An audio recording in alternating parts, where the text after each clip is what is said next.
I wanted to come back to the question of how Christians engage with culture.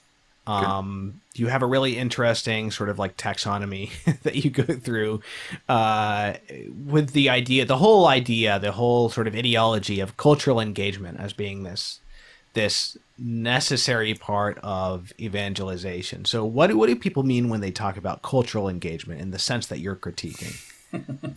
I think that cultural engagement has come to mean the Christian knowledge and understanding of popular culture as a means for presenting the gospel. So cultural engagement is Christians making the sort of movies that secularists will come and see and respect, or Christians understanding, the high watermarks of secular culture and writing think pieces about them in a way that proves that they've got some kind of savvy that will be impressive to secularists. So, cultural engagement is some Christian writing, a 4,000 word think piece on the new Travis Scott album and bringing in all kinds of references to, Boethius and Augustine, and making like there's this profound theological understanding of this, pop rap record, and that there's a certain kind of secularist out there who's going to see that Christians are engaging with the culture, and they're going to be impressed at how much they know. Sort of like, the cool dad impresses his son's friends by his knowledge of what's hip. I think there's a lot of Christians who believe that spreading the gospel actually works like the cool dad who impresses his son's friend. And that that's often what cultural engagement means. Right, right. But there's these different brands of cultural engagement, and the one that I hadn't given as much thought to that you talk about in the book is you talk about the worldview analyst versus the sympathizer. So the sympathizer is the what you were just discussing there, True. where it's kind of everything, this hunger for Christ, or this as you put it, romanticized brokenness. This shows human brokenness, right, and therefore is valuable. Is in all of these forms of entertainment, no matter what kind of crazy things are in there. And the worldview analyst is a guy who doesn't necessarily find things to approve of. In fact, he may well be overly critical of things that he shouldn't be. Sure. But he enjoys the process of seeing everything, whether it's worth seeing or not, and analyzing and showing exactly where they went wrong, and all the bad things about it. And that he thinks that by this, after the fact kind of, analysis and diagnosis, he's kind of dispelling the effect that these images are having on him in a kind of an immediate way, and that there's something kind of very vain and arrogant about this approach to culture as well. So can you talk about that a little bit? Yeah, that strikes me as the other side of the coin, from the sympathist, as I call that person in the book. As I write about in chapter 1, growing up in a largely Reformed community, there were far more worldview analysts than there were sympathists, although I think one easily gives way to the other sometime in the 4 or 5 years after the World Trade Center attacks. But I think that as a classical educator, both of these things are very problematic to me. And the problems that I express in the book about both of these positions are really born out of personal experiences as a teacher where I've encountered both of these.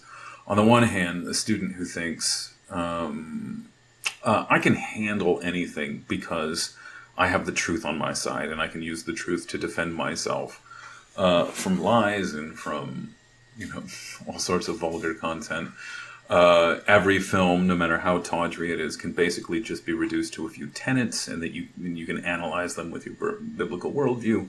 And if you analyze them enough, you'll be unaffected by them, and you'll kind of sharpen your intellectual claws on them. And I've encountered a lot of people like that over the years. People that think that if you have access to the truth, if you're a solid presuppositionalist, who can make, crack jokes on people who say there's no truth. Is it true there's no truth? Ha ha I guess now I am competent to watch The Wolf of Wall Street and analyze its lies and enjoy the film at the same time and kind of, I don't know, rip it apart and intellectually. And I don't think that that actually works. I mean, I don't think that, I think that people are affected by everything that they see. I think that eyes are hungry and that eyes eat whatever you put in front of them. And that if you're really smart enough to tear a movie apart, you ought to be smart enough not to watch it. Why you would want to watch a movie that you want to tear apart? It's like buying a painting to tear it up. Like, why would you do that? That's a madman's task. If you had a really strong intellect, you would use it to only to get as much for your time as possible, to redeem your time for as much in return as you can. But then, I mean, I also find students, over the years who've been, kind of trained at the age of 14 or 15 to see Christ figures everywhere and gospel hunger everywhere. And I mean, as soon as you start looking for that stuff, you just keep finding it over and over again. But I don't think that finding gospel hunger or Christ figures I don't think that's all that important. Okay, you found a Christ figure. What now? Who cares? Like do something other than tell me that cloud looks like an elephant, which is what finding Christ figures often is. He died with his arms stretched out. I guess he's a Christ figure. And this justifies 2.5 hours of our time. How? Like, tell me why the fact that you can point to this vaguely similar kind of image of Christ and Iron Man. Tell me why this justifies Iron Man. And I've never really gotten an answer for that question. I don't think that there is one. It's the attempt to make something low seem high because it has a few pretensions. That can actually make things worse too. So I'll give an example, and I don't want to name names here, but a very, very, very prominent Catholic cultural engager was discussing the Coen brothers and talking about The Big Lebowski.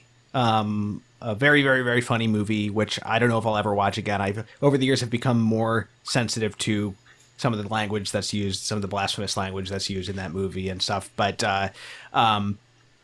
anyway, at the time I was still very much enjoying that film. Then I saw this discussion, and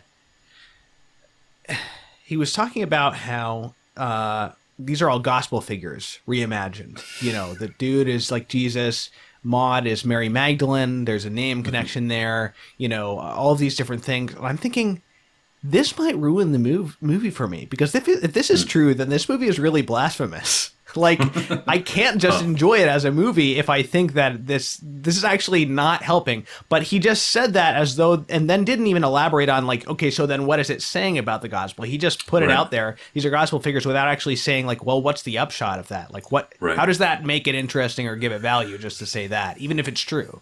Yeah, totally. Yeah, and there's a thousand little things like that can pass as interesting interpretations of a film. But until you can make some kind of pastoral or homiletic point out of it, I think it's just aimless knowledge. You read Grapes of Wrath. Jim Casey has the same initials as Jesus Christ. Could you do something with that? Like, big deal. Like, just push it into the realm of moral responsibility. Like, do something other than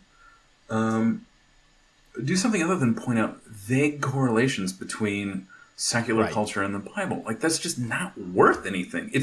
And the thing is that after it's the sort of thing that you can get good at, like juggling, and you can find it in just about anything. And I think as soon as there's a way of viewing a film where as soon as you kind of get tapped into that, maybe Jeffrey Lebowski's like Jesus, that you just can't stop doing it when you're watching a movie. Like, you're always looking for some interesting thing to say about it. And I think that that's its own kind of really terrible way of engaging with art. Like the person whose primary interest in reading anything or watching anything or listening to anything is, what interesting thing can I say about this when it's over? When I'm walking out of the theater a week from now at book club, What kind of things can I say that will impress other people about it? And I'm guilty of that. Like I used to do that. Like I used to work for this film review website called Film Fisher. And I often went to a theater, went to a new movie thinking like, what interesting things can I say about this? And it made movies a very unenjoyable experience. I don't think that I understood them. The movies that I saw very well, the ones where I was like kind of composing the interesting review in my head before the movie was even over. And I feel very glad to be done with that and to be at the sort of place where I would much rather watch a movie that's been recommended to me by someone that I trust. Right. And to more or less turn my brain off when it starts and to watch it 4 or 5 times over the course of 10 years and then to have something to say, have something to say about it. Right. As opposed to this need, to point out Christ figures 4 minutes after I walk out of the theater, which I used to do.